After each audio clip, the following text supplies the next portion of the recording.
Welcome to another video from the advist-Academy. My name is Max. I am an SAP consultant and trainer here, and I'm excited to tell you something about training needs analysis today.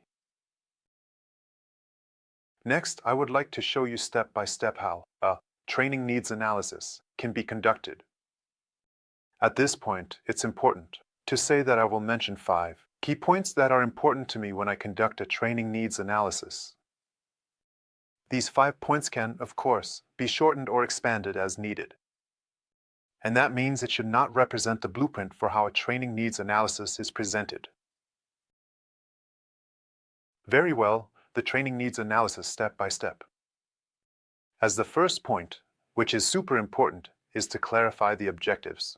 When you conduct a training needs analysis, what should the training achieve? There are various expectations here, both internally within the company when I conduct a TNA or when I do it for a client. It is important to define exactly and clearly what the expectation management is here.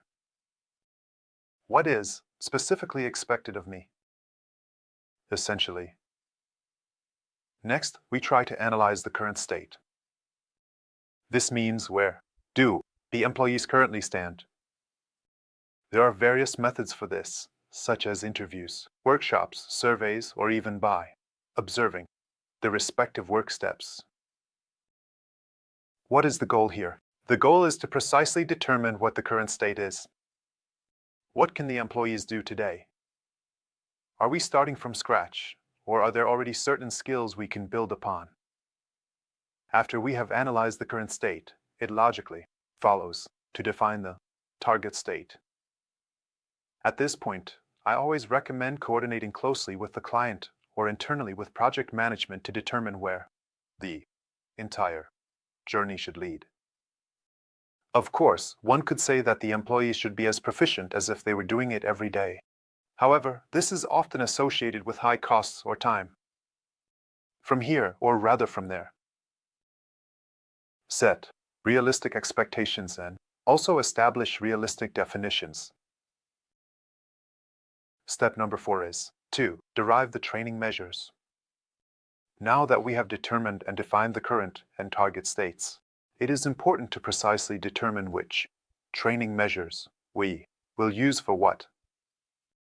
For example, if we want to train key users during our IT rollout, it is advisable to offer classroom training due to the questions that may arise. Here, on one hand, you get to know each other personally. The trainer and the participants can also build a personal relationship, which can be incredibly important when conveying complex knowledge. Another training measure could be web-based training or purely online events. What does something like this look like? For example, if we have a training group of more than 50 participants, it is always advisable to hold an online training session. This could be the case when it comes to basic information or simple standard processes. After we have determined and defined the training measures, it is important to measure success. Here in point number 5. There are various methods for this. This could be through a simple survey at the end of each training session, or, for example, by conducting practice exercises. Here, it can be determined whether the measures we chose were the right ones and whether the measures might need to be adjusted. These are very simple and straightforward. 5 points on how to conduct a TNA. Please do not underestimate this topic. In reality, it is often much more complex and incredibly important. Next, we will look at what happens when you use a TNA. Or what happens when you don't use a TNA. Thank you for tuning in. I had a lot of fun again. If you want to know more about SAP or training needs analysis, just leave a comment with your questions.